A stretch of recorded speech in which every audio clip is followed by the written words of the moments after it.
신약성서 마태복음 1장을 보면 예수님의 족보가 나와요. 신약에 보면 뭐라고 이제 최초 예수님의 족보의 제일 위가 누구냐 하면 이제 아브라함이에요. 그래서 아브라함과 다윗의 자손이 예수 그리스도의 세계라. 세계라는 건 이제 족보를 얘기하는 거예요. 대대로 이어져 온다. 세계. 대를 이어온다는 게 아브라함으로부터 시작이 돼요. 예수님 족보가. 그러면 그래서 이제 아브라함을 기독교에서는 믿음의 조상이다. 그래서 아브라함, 그 다음에 이삭, 그죠? 이삭. 그 다음에 야곱, 요셉 이렇게 이제 이어지는 거죠. 그래서 다윗까지 흐르고 이제 나중에 최종적으로 예수까지 온다. 그러다 보니까 아브라함을 믿음의 조상이다. 이렇게 성인으로 성스러운 존재로 추앙을 해요. 근데 여러분들이 이제 아브라함 성경을 공부를 하다 보면 글자 그대로 막장 집안의 상황을 엿볼 수 있어요. 이거는 성스러운 족보라고 하기에는 너무나 막장 드라마가 연출되는 게 이제 아브라함부터입니다. 이 아브라함을 하기 전에 아브라함이 이제 어째서 시조로 이렇게 떠받들려지게 했냐면 아브라함 이전 세대까지는 바빌로니아의 유대 세계가 점령돼서 바빌로니아로 다 유배를 다 이제 붙잡혀 간다. 그 바빌론 유소라고 그랬죠. 그렇게 돼서 바빌론에서 이제 지내게 되는데 바빌론 제국을 세운 니므롯, 성경에는 니므롯이라고 나오는데 이 니므롯 왕이 유대인들에 대해서는 상당히 좋게 대우를 해요. 유대 땅을 점령하고 바빌론 제국이 크게 키웠어도 유대인들을 학대를 하지 않는다는 거예요. 유대인들을 다 붙들어 가서도 종교의 자유를 줘요. 유대인들이 여호와 하나님을 믿는 종교를 유지하도록. 대신 하나 뭐냐? 주신은 여전히 바빌론 신이에요. 그러니까 이제 바빌론 신을 최고 신으로 두고 유대 신도 인정해서 유대인들 유대 여호와를 신앙하는 것을 허용을 해준다고. 상당히 니므롯이 융통성이 있는 거죠. 그리고 나중에 아브라함 때 이제 해방을 시켜줘요. 다시 이제 유대 땅으로 돌아가서 포로로 온 사람들을 유대 땅으로 돌아가서 각자 자기 나라에서 자유롭게 신앙하면서 살도록 석방을 해준 그게 이제 바빌론 제국 그건데 니므롯이 그렇게 이제 잘 해줬다는 거지. 그러다 보니까 니므롯은 원래 메소포타미아, 유프라테스 요 삼각주 지역에서 갈대아라는 땅에서 바빌론 제국을 세웠는데 이 사람은 유대인이 아니에요. 원래가 유대인이 아닌데 이렇게 되니까 자기들하고 굉장히 친화력이 있는 황제다 보니까 유대인들은 이제 니므롯을 유대인 족보에 넣어주는 거야. 이거는 진짜 성경이 웃기는 거예요. 어떤 면에서 이런 얘기를 하면은 반발하는 사람도 많겠죠. 역사적인 사실이거든요. 그래서 뭐라고 하냐? 니므롯이 누구 아들이냐? 이렇게 이제 성경 보면 정통 후손, 정통 유대 그걸 알고 반개로 이걸 살짝 집어넣어요. 그래서 유대인 핏줄을 가졌다. 그러면 노아가 셈과 함과 야벳을 낳았다고 그랬어. 근데 함이 노아가 발가벗은 모습을 흉을 보고 형들한테 이 얘기를 한 거, 그래서 저주를 받잖아요. 너는 평생 종이 될 거다. 근데 함의 자손이야. 니므롯은 그러니까 노아가 저주를 내린 그쪽 자손으로 니므롯을 살짝 등재를 시키는 거예요. 그래서 이 함이 구스라는 아들을 낳고 구스가 니므롯을 낳았는데 니므롯은 천하의 영걸이다. 성경에 보면 그렇게 나와. 천하의 최초의 용사다. 그러면서 바빌론 황제라고 한 게 아니고 유명한 사냥꾼이었더라 라고 딱 사기를 쳐놓은 거야. 이 부분은. 근데 사실은 니므롯이 바빌론 제국을 탄생시킨 초대 황제야. 그리고 갈대아 지역에서 군사를 일으켜서 거대한 제국을 성립시킨 사람이죠. 근데 이제 유대인들한테 잘해주다 보니까 니무롯을 유대 세계 쪽에 족보 속에 살짝 끼워넣대.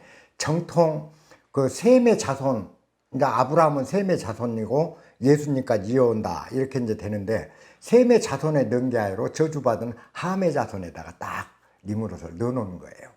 이런 게 이제 뭐냐, 신학적인 사실과 역사적인 사실하고 이제 이 갭인데, 이런 거는 과연 그렇게 진실이냐 아니냐, 이게 항상 얘기 좀 중요한 게 아니고, 우리가 이 성경 속에 기록된 신화나 이야기들을 통해서 무엇을 우리가 느끼고 무엇을 배우고 그 내용을 가지고 내 삶을 어떻게 변화시키느냐가 중요한 것이지, 니무롯이 진짜다 아니다, 역사적으로는 근데 성경이 그래서 가짜다, 이건 참 우매한 짓이에요. 이제 아브라함이 정통세대 예수님 족보의 최상위층에 있는 아브라함이 이제 등장을 하는데, 아브라함이 왜 그 하나님으로부터 그렇게 많은 축복을 받고 네 자손이 열국을 지배할 것이며 땅에 무수한 별처럼 번성할 것이며 이런 축복을 받고 하나님한테 인정을 받았는가 라는 부분들을 갖고, 실제 아브라함기를 읽어보면 아브라함이 별게 한 게 없어요. 별로 중요한 뭐 그런 건 없어요. 갈대아 우르에서 해방돼 가지고 돌아왔다. 돌아왔는데 돌아간 곳은 하나님이 터를 줘서 거기다 아브라함으로부터 여기를 너에게 주겠다 이렇게 했다는 정도예요. 사실 아브라함 역할 없어. 근데 아브라함이 성공을 한 거예요. 요는 어떻게 이제 성공을 했느냐, 포로 생활을 하고 바빌론에 유수돼서 그 살다가 이제 포로로 그래서 석방돼서 나오면 후손들이죠. 이제 아브라함은 그 뒤에 이제 석방된 거죠. 그래서 올 때 뭐가 있었겠느냐는 거죠. 우리가 일제 때 일본 지배를 받을 때 일본에 강제징용돼서 일본에 강제징용한 사람들이 해방돼서 한국에 돌아올 때 엄청난 재산을 갖고 올 수 있었겠는가야? 없잖아요. 그러듯이 당시 유대인들이 바빌론에서 해방돼서 유대 땅으로 돌아와서 올 때 다 거지들이라, 거지가 돼갖고 온 거죠. 그러니까 다 가난하고 없어, 뭐 힘도 없을 거 아니에요. 근데 그 중에서 아브라함이 크게 성공을 한 사람 중에 돈을 많이 모아 양을 많이 키우고 그 유목 민족으로서 굉장히 많은 그 부를 축적을 해서 이제 세력이 커진 거예요. 그러다 보니까 아브라함 중심으로 이제 역사가 기록이 되기 시작한다, 이렇게 보시는 게 정확하게 보는 시각일 거예요. 어쨌든 아브라함이라는 사람은 얼마나 우리가 보면 이제 아까 막장 드라마다 했냐면, 아브라함은 하나님 말은 잘 들었어요. 잘 들었어. 시킨 대로 다 했어.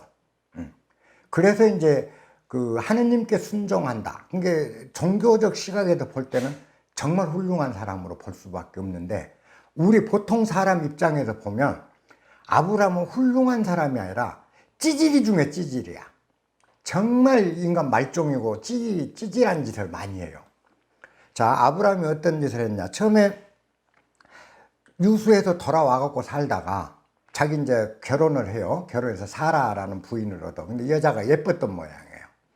근데 살다가 이제 힘들어진 때 애굽으로 가요. 지금 이집트로 가요. 이집트로 이주를 해서 가는데, 이집트로 들어가면서 뭐라고 얘기를 하냐. 성경에 기록된 내용을 보면 뭐라고 얘기를 하냐면, 그 자기 부인한테, 사라한테 하는 얘기가, 내가 당신이 내 아내라고 하면 저 사람들이 나를 죽여버릴 수도 있으니, 죽일 수가 있으니까 우리는 부부라고 해서는 안 된다. 너는 내 여동생이다. 그래서 우리는 남매로 행세를 해야 돼. 남매라고 하자. 이러면서 그 사라한테 남매로서 그 얘기를 해달라고 그래요. 그래 이제 애굽 땅에, 이집트 땅에 들어갔어. 갔는데 저 여자는 누구야? 그러니까 우리 여동생이다. 마누라라고 안 하는 거야, 절대. 여동생이다 그러고 이 부인도 이제 여동생 노릇을 하는 거예요. 그래 이제 거기서 여동생이라고 하니까 파라오가 파라오 부하들이 파라오한테 굉장히 이뻐요라고 얘기를 하니까 데려와라. 그래서 이제 파라오의 아내가 되는 거예요. 후궁이 되는 거죠. 요즘 하면은. 근데 이제 성경 기록상에는 뭐라고 나오냐면 그렇게 해서 파라오가 데려갔는데 여호와 하나님이 파라오 집에 재앙을 내려서 파라오 꿈에 재앙을 내리면서 네가 아브라함의 그 철을 네가 그랬기 때문에 재앙을 내린다.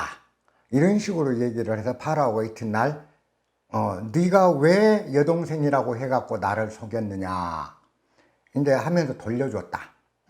하나님이 그렇게 했다. 이렇게 나오는데 거기서는 이제 첩으로 삼아서 데리고 살았다는 얘기는 성경 기록에서는 빠지는 거죠. 근데 전체적으로 보면 이 성경 안에서도 파라오가 취했다. 데리고 가서 파라오가 그 여자를 취했다라고 나와. 취했다는 건 뭐야? 결국 가졌다라는 이야기거든. 그러면서 아브라함한테 뭘 주냐? 양과 여러 그 목축, 가축들을 많이 선물로 줘요. 금은도 주고. 그건 뭐냐? 이제 여자를 상납 받은 거니까 엄청난 재산을 주는 거야. 이 사실이에요. 자, 이게 상식적으로 보면 내 마누라를 내가 지키기 위해서 목숨도 내던지고 지켜야 된다는 게 우리가 보통 상식적인 이야기예요. 근데 지 살라고 마누라를 갖다가 여동생이라고 하고 그것도 직접 자기 마누라한테 꼭 그렇게 해야 내가 살겠으니 네가 그래 해줘야 된다고 부탁까지 한단 말이야. 이게 인간이냐고. 우리 인간 상식선에서 보면 비겁하기 짝이 없는 거죠. 어쨌든 간에 아브라함이 그렇게 해가지고 파라오한테 선물을 돈도 받고 금은을 받고 양도 받고 짐승들을 많이 낙타, 약대 이런 걸 받아서 상당히 많은 재산을 비축을 해요. 그 다음에 이제 파라오 집에 재앙을 내렸더라라고 하는 걸 잘 새겨보면 하나님이 재앙을 내렸다라는 건데 성경이니까 이제 그렇게 되죠. 근데 어떤 재앙이었을까라는 거죠. 그건 뭐냐? 파라오의 궁중 안에 있는 그 본 왕비도 있을 거고, 다른 데서 이게 이 민족의 여자를 취해서 왕이 거기에 빠지니까 안에서 씨앗 싸움이 일어났을 건 뻔해요. 그게 재앙인 거야. 시끄러운 거야. 그러던 반에 시끄러운데 우리 역사를 봐도 그런 경우 많아요. 왕이 후궁을 하나 들였어. 그러면 왕비나 다른 후궁들이 무엇을 제일 먼저 하죠? 그 여자의 과거를 파헤쳐가. 그러다 보니까 이게 남의 여자였던 거야. 그죠? 그러니까 파라오도 이제 그 얘기를 들으니까 일반 백성, 그지? 백성들의 만나를 내가 챘다는 건 좀 그렇잖아요. 그러니까 돌려줘. 이 상식선에서 우리는 한번 좀 판단해야 돼요. 어쨌건 이제 돌려줘. 근데 돌려줄 때, 그죠? 기분이 나빴을 거 아니야. 상식적으로 우리가 이제 아까 속인 건 아브라함이야. 속인 건 아브라함인데 하나님 어쨌든 돌려주라고 해서 돌려줬어. 그러면 속아서 아브라함한테 엄청난 선물과 돈을 줬는데, 재산을 줬는데 여자를 이제 돌려주면 재산 반납해 그럴 거라고. 근데 요게 뭐냐? 또 돈을 주거든? 성경에도 기록돼 있어. 다시 요게 돌려주면서 양과 이런 재산을 더 선물로 줬더라. 이런 게 기록이 된단 말이에요. 그럼 뭘 의미하겠는가예요. 그죠? 그건 파라오가 그럴 수밖에 없게 된 거지. 이제 미안해진 거야. 그래서 어쨌든 그거 가지고 이제 큰 재산을 가지고 애굽을 나와요. 이제 아브라함이 그런 사람이야. 우리가 아는 예수님의 성스러운 족보의 최선두에 쓴 분이 그런 짓을 했어요. 근데 이게 한 번만에 끝났냐? 아니에요. 그 후에 그 아브라함이 그랄 땅에 가서 아비멜렉 왕을 만날 때, 그랄에 가서 지낼 때인데 그랄 땅에 가서도 뭐라고냐? 여전히 자기 마누라한테 부탁을 해. 내 또 여동생 행세를 해주라. 그래서 여동생이라고 하고 속이니까 이렇게 하니까 그랄 왕 아비멜렉이 또 이게 여동생인지 알고 취했단 말이야. 성경에도 아비멜렉이 취했다라는 기록이 나와. 취했다는 건 뭐 가졌다라는 뜻이야. 그랬다가 나중에 속였다는 걸 알고 꾸짖어요. 그래서는 되겠느냐. 어쨌든 이런 식으로 해갖고 재산을 모으면서 상당히 이제 부자의 세력이 커질 거 아니에요. 그래서 이제 자기 조카 롯하고 같이 양을 치면서 이제 거대한 그 부족 집단을 만들어가는 거예요. 그러니까 바빌론 유수에서 풀려나서 다 어려울 때 이분은 어떤 수단을 썼든 성공을 했단 말이야. 외형적으로 비열한 수단을 썼든 좋은 수단을 썼든. 지금 이게 비열하다고 내가 얘기하지만 사실은 비열함은 아니에요. 근데 일단 우리 이제 일반 상식선에 생각할 때 막장 드라마인 거야. 이런 게. 이런 분이 그 아브라함이다. 그 다음에 또 아브라함 어떤 정도인가 보세요. 100몇 살에 늦둥이 애기 하나 독자를 탁 낳았어. 이삭을 낳았어. 아들을. 근데 하나님이 시험을 해. 아브라함, 네 자식을 잡아갖고 불에 태워라. 희생제를 지내. 나한테 제물로 올려라. 그러니까 아브라함이 그 어린 애를 데리고 가서 산에 올라가서 그 칼을 대고 애기를 잡아서 하느님한테 그 희생을 보내려고 해요. 근데 하나님이 그때 이제 그 아브라함이 진짜로 나를 정말 믿고 나를 따르는구나 해서 그 순양 한 마리를 슬며시 산에 내놔 갖고 순양으로 그 희생제를 대신 지내라 해서 이제 이삭을 죽이지 않았다. 이렇게 얘기가 나와요. 그러니까 아브라함은 정말 하느님을 섬기는 데는 대단한 존재다. 그러니까 신앙적인 측면에서 그러한 믿음 정도는 가져야 된다. 이게 이제 존중할 수밖에 없는 거죠. 신앙 측면에서. 그런데 제가 묻고 싶은 건 그거예요. 우리 그 기독교로 신앙하신 분들한테 지금 당신 아들을 칼로 잡아서 하나님한테 바쳐라고 지금 하나님 명령을 내리면 내 손으로 내 아들을 죽일 사람이 있겠느냐는 거예요.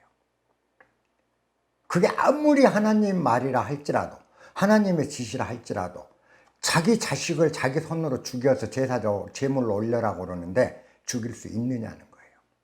이게 불가능한 일이에요. 그리고 설사 그렇게 했다 해도 그게 아름다운 이야기냐. 인간 세상에서 볼 때는, 인문학적으로 볼 때는 아름다운 게 아니라 우매한 게 되고요. 맹목적인 게 되는 거죠. 이처럼 정말 그 말도 안 되는 막장 드라마를 계속 일으킨 게 아브라함이라고요. 예수님 족보의 최상위층이 그렇게 돼 있어. 그러면 이건 뭐라냐? 예수님 족보는 항상 성스럽다. 그래서 모든 건 성일변도다. 이거는 잘못된 거다라는 걸 암시하는 거예요. 성과 성속, 선과 악 이런 것들이 조화롭게. 그래서 인간 세상에서 우리가 볼 때 악이라고 생각되는 것도 섞여 있고 정말 성스러운 것도 섞여 있다. 이거 둘. 아까 선악과의 논리예요. 그렇게 섞여 있는 게 예수님의 족보다. 그래서 훌륭한 족보인 거예요. 예수님 족보가 정말 성인으로만 쫙 일관되어 있다면, 그렇게 돼 있다면 그건 가짜라는 거예요. 왜? 좌우, 선악, 그죠? 옳고 그름 이런 것들, 상호 대립적인 것이 항상 융합되어 있는 상태가 가장 성스러운가라는 걸 상징하는 거다. 그래서 예수님 족보 중에서 굉장히 우리가 중시하는 게 뭐야? 다윗 왕도 중요하잖아요. 항상 다윗. 골리앗과의 싸움에서 이긴다. 다윗이란 사람이 얼마나 비열한 짓을 해요. 자기 부하가 장군이 밖에서 전쟁을 하는데 그 장군의 부인이 이뻐. 그러니까 왕이라는 작자가 그 장군의 부인을 따먹으려고, 왜 따먹으려고 장군을 전쟁터에 나가서 혼자 가게 하고 부하들 보고 따라가지 말라고 몰래 따로 명령을 내려갖고 적진 앞으로 돌격하고는 가는데 아무도 안 따라가서 그 장군 혼자 가서 적 앞에서 맞아 죽게 만든다고. 죽어본 뒤에 여기서 자기 부하가 죽어버리니까 이제 마누라가 과부됐잖아. 그거 가진 사람이 다윗이에요. 다윗대로 읽어보면 그래. 그런데 다른 측면에서 훌륭한 점도 있어. 다윗이 그런 나쁜 점도 있지만 훌륭한 점. 인간은 이렇게 선과 악이 조화롭게 여긴다. 족보도 그런 게 진정한 성이다. 이런 점을 우리가 놓치면 안 돼요. 그래서 항상 내 안에 찌질하고 못나고 남한테 숨기고 싶고 기죽고 주눅 들고 하는 이런 것들은 안 내보이려고 해. 그건 나쁜 걸로 보니까. 그러고 내가 자부심 가득하고 선량하고 사랑이 가득 차며 마음이 넓고 좋아 보인 건 자꾸 과장을 해. 그러나 진실은 요게 잘 조화롭게 안에서 충돌하지 않고 있는 거예요. 성과 속이 같이 들어가 줘야 된다.